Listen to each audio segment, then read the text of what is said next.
I'd like to introduce our first panelist, who is Amparo Domingo. She's the Women's Human Rights Campaign country contact for Spain. She's going to give us an update on what's happening in Spain. So welcome, Amparo, and over to you. I'm here today to tell you about the situation in Spain. As Marina Terrani very kindly advanced last week, it's getting very complicated for us women. Our government is really pushing very, very hard to enshrine gender identity in Spanish law. So what I'm going to tell you is not so different from what we hear here every week. Gender identity ideology is spreading very deeply in our government and official bodies.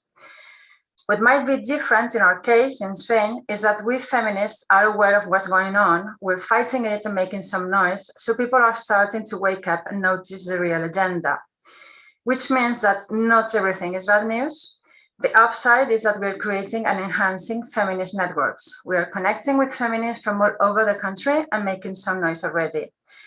No matter what might happen, though we hope we will win this war, I'm sure these women-only networks will have an influence in the near future. So I'm going to tell you next about the specific details of the situation in Spain. After a couple of drafts were leaked to the press at the beginning of the year, the Spanish government approved last June 29th a draft for a law that, in case of becoming an actual law, would have all three axes of gender ideology in one legal document. It has quite a long name, as you see. It's a draft bill for the real and effective equality of trans people and for the protection of the rights of LGBTI people. But everyone informally here refers to it as the Trance Law, even though it's not a law yet, as I said, and we hope it will never will. Those three axes are, as you can see on your screen, self-ID for every Spaniard over 14 years old. Specifically, what the proposed text says is that just by declaring so, it would be possible to get a rectification of the mention of sex on the registry, something that would have legal effect for all purposes. And that's because sex is the data recorded in Spain. Gender as such is not a legal category at all. The second important thing included in that draft is the prohibition by law of any non-affirmative approach to perceived identities. That is, the only thing you can do is enthusiastically affirm everyone that says they're trans, and this includes a specific banning on so-called conversion therapies, which, as we all know, could in fact criminalize therapists dealing with dysphoric patients, and also a consideration of non-affirming parents as dangerous for the well-being of their children, therefore being at risk of losing legal custody for that reason. As you see, there's an asterisk there. I will explain that later. The third axis in this law is the criminalization of dissent. We call it a gag law, which fines up to 150,000 euros for the new crime of LGBTI phobia, which is not explained anywhere in the draft. As if that weren't enough, what makes the situation even worse is that gender identity is mentioned in many drafts or laws that are currently being written or modified in Spain. For instance, as you can see, at the Organic Law on Education, at the Law for the Comprehensive Protection of Children and Adolescents from Violence Against Them, commonly known as the Rose Law. As you see, there's the same asterisks because that consideration of when parents are non-affirming their children, that could be considered a risk for children. And that has been reframed as a form of violence, and parents could lose custody of their children for that. So that provision was included in this other law, not only at the Trans Law, and it's now enforced, so it could be enforced by trans activists at some point. We also have 44 regional laws on public health and education, and most of them include self-ID in those specific areas. There are other proposals that would include gender identity, is the draft bill for sports and the bill for the Organic Law on full guarantee of sexual freedom. That's about sexual violence against women. So in all this legal text, they include gender identity and the obligation of respecting that gender identity. I can be sure that this is the whole list.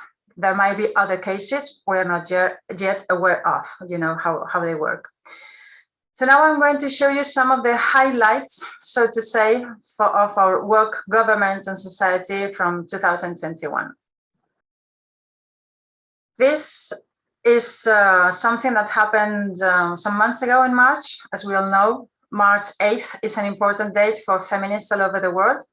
And this year, to commemorate International Women's Day, the Ministry for Equality chose a trans-identified male to read a statement on sisterhood, speaking about all women, and when they say so, for them, it means including men in that category. The ministry's decision was described by the press as a challenge for us feminists. Later on, in June, this is for us also from our Ministry for Equality, they chose to celebrate Pride in a very peculiar way. They hired a choir to perform on their garden on June 28th, and they sang something called, believe me, I'm going to show you, Mundo Binario Cis Heteropatriarcal, which in English would be cis heteropatriarchal binary world. And I'm going to show you just some seconds of it. This is a real video, not a parody. Mundo binario cis heteropatriarcal.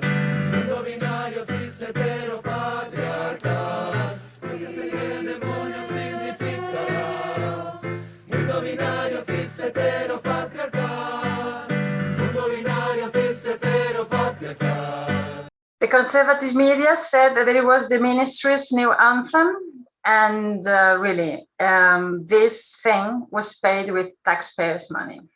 September 1st, our Minister for Equality tweeted from her official Twitter account some pictures of a working meeting with experts on obstetric violence. She said those meetings were held in the framework of a future reform of the Spanish abortion law that the government wants to carry out.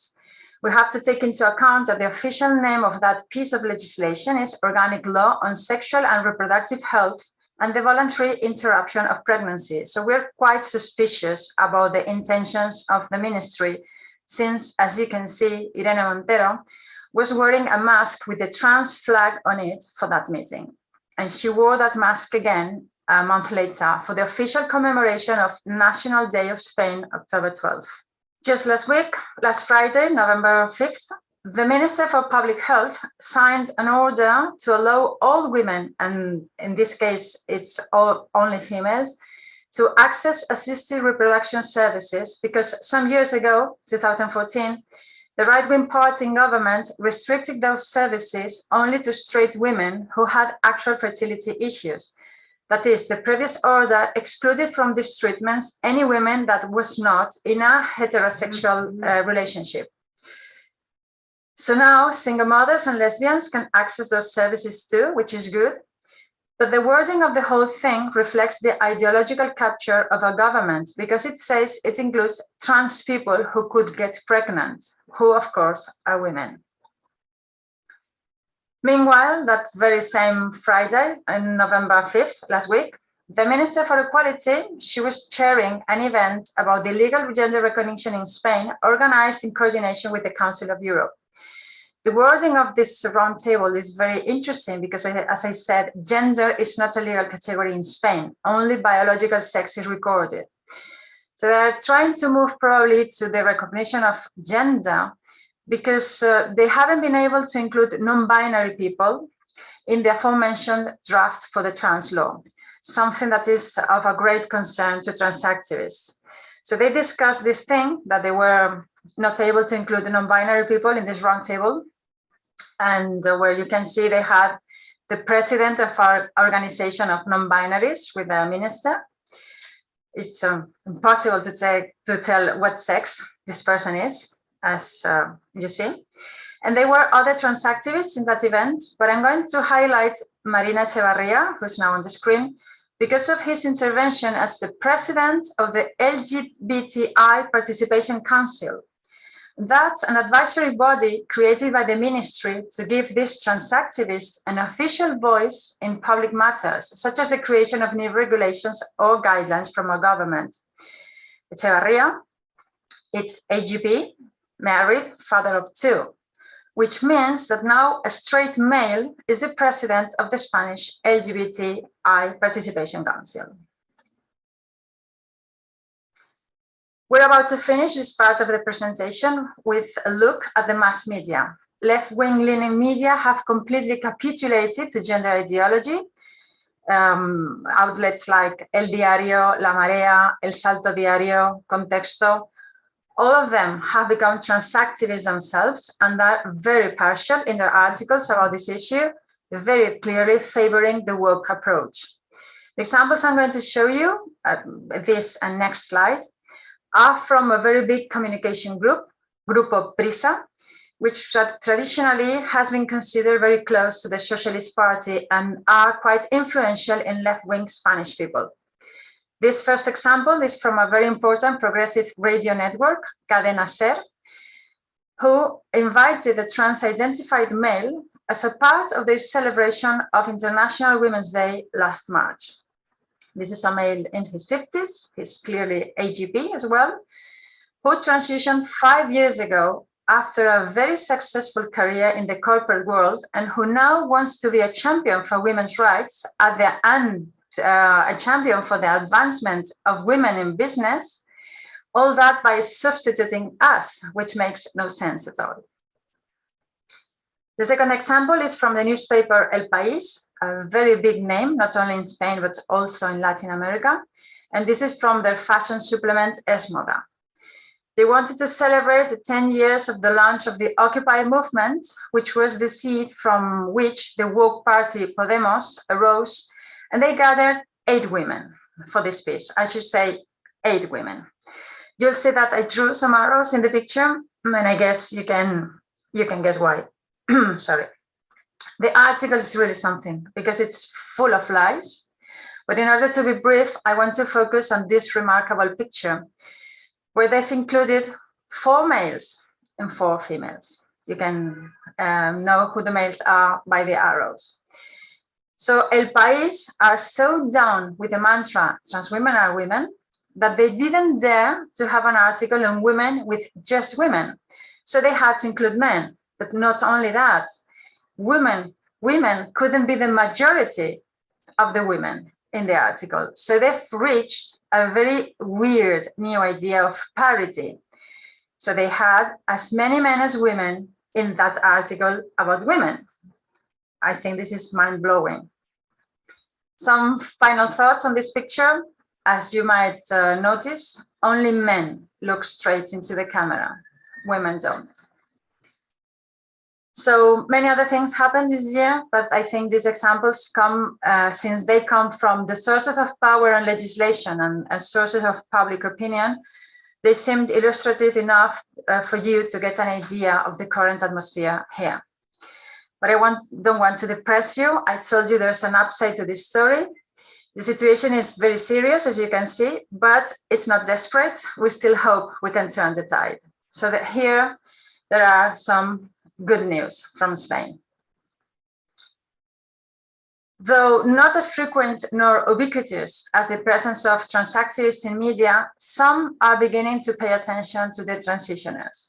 It's more likely that they will appear in conservative media, as this case, but at least it gets the stories of men and women saying that believing in stereotypes made them think they were trans. And in this interview, this male, who is homosexual, he, after getting the vaginoplasty and all of that, has come to the conclusion that the trans business is pure homophobia and that transsexuality is homophobia. This summer, as we all know, there was the story of Laurel competing with women at the Tokyo Olympics, and the Spanish Federation of Weightlifting was not happy about it, and they said so loud and clear through the president, Constantino Iglesias, who you have here in the slide, who said that it was unfair for women because Hubbard was stronger and bigger. And this was in the Spanish media. There are some things going on in sports, so it's interesting that the story is already there. So I don't think it's going to be a surprise for you at this point to know that feminists in Spain have had a pretty busy year. Starting with feminists from brave feminists from the woke parties that form the coalition that is pushing very hard for the changes in legislation. Women from those parties collected signatures against the trans law already in March, coinciding with International Women's Day, which was an honorable thing for them to do.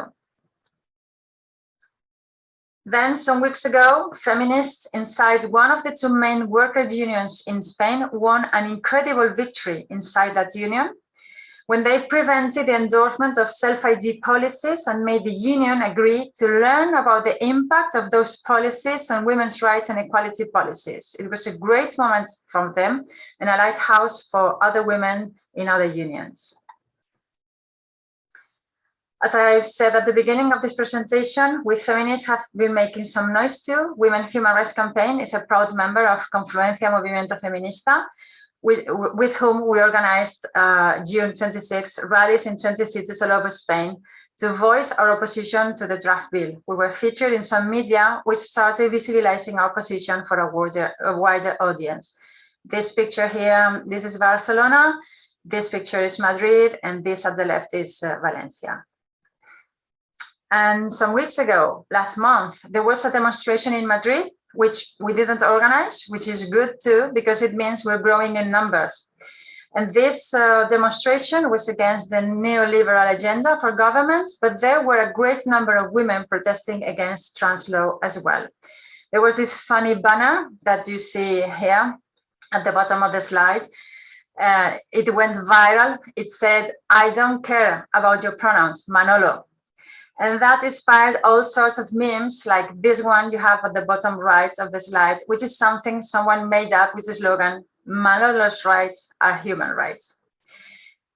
So we continue working to increase awareness on this matter. And next week, our feminist sisters of DOFENCO, Feminist Teachers for Co-Education, will have their first international conference on gender identity ideology in the classroom. Speakers won't be only from Spain, but also from other countries, such as the UK, Canada, United States, Argentina, in order to denounce the different array of consequences this ideology is having in children, in young people, and on the teacher professors themselves. So that's all for the time being, which means that we're going to keep on working to fight this misogynistic ideology that wants to erase us from the law and public spaces. We won't give up, we won't submit, they shall not pass. Thank you very much. In your opinion, what should we focus on at this time so that the trans laws are not passed? And how do you think we can support so that the trans laws are not passed in Spain from abroad? So how would people from abroad help? Yeah, well, I think so far the best way we have found, as you all know, is raising awareness. Because as many of you are familiar with the Denton's report, so they were advising that you shouldn't tell people what's really your motivation. You should tie your cause to more popular ones and not explain too much, because they say that people wouldn't understand it, but that's a way of keeping people in the dark. When we explain these things, and when we explain all ramifications of this ideology, as Cara is doing in her book, it's not about I just want to pee, I want to use the bathroom. Is the statistics, is the sex segregated spaces, prisons, everything is in danger with this ideology. So raising awareness is very important. And I understand that the most difficult part so far is also raising awareness within people that have a power of influencing other people. So that's, I think we should try to aim to talk to people in power, to female MPs, to journalists, because some of them, well, we have seen what happened to J.K. Rowling, but some people really, they have a platform and they can make a lot of impact. So I think we should try to aim to get more people aware, but not only grassroots, at a grassroots level, but also people with influence. Maybe we can replicate the Sex Matters campaign in the US, but you know that they funded they were buying books by Helen Joyce in order to be given to the MPs. Maybe in the US you could do that with Cara's book and send it to the members of the House and the Senate. And here in Spain, we're trying to get to politicians. I'm in touch with some politicians. They are not that open, but they are listening, they are concerned, and raising awareness, getting in touch with people that are in position of influencing others, and very important, networking. Meeting with women is always a positive thing. Find your group, because individually we can do very little, but within a group we are much powerful, and it is much difficult to be like weakened, because this is a huge thing, and you can feel that your forces, that your strength is not enough to fight this very big thing. But if you're within a group, you're going to go much farther than on your own. So I think networking, raising awareness, and trying to reach people that could have a level of influence, maybe someone at the corporate level that could join a politician in a business dinner or something like that. Try to find your way to the people that are making the decisions. That's what I would advise. What is the difference between the Izquierdas and Podemos on this? You can tell us how to pronounce. Yeah, well, izquierdas, and that means left. So I don't know exactly to whom she's referring, because when we talk about izquierdas, partidos de izquierdas, that's left-wing parties, and really they are, Podemos are the wokest of them all, like this was a fairy tale, but all of them are quite on board. So maybe Podemos is getting more absurd in their push, and maybe others will be more moderate. We feminists are against any of it, because really it's this could have disastrous consequences. But Podemos, I think, is just the intensity. They are behaving like they were in a cult. I don't know whether other parties could be talked to or convinced to moderate their stance. What we see is that Podemos are very focused. The Minister for Equality, she was asked at an interview on television, she was asked, what are non-binary people? And she said, non-binary people are non-binary people. She was so dignified in that nonsensical reply. I guess is that she couldn't answer, but probably she was told, you have to make the appearance that you understand it very deeply, and that's it. So it's very cultish. They do not have reasons. They do not explain anything. It's just they have a conviction, and they go for it.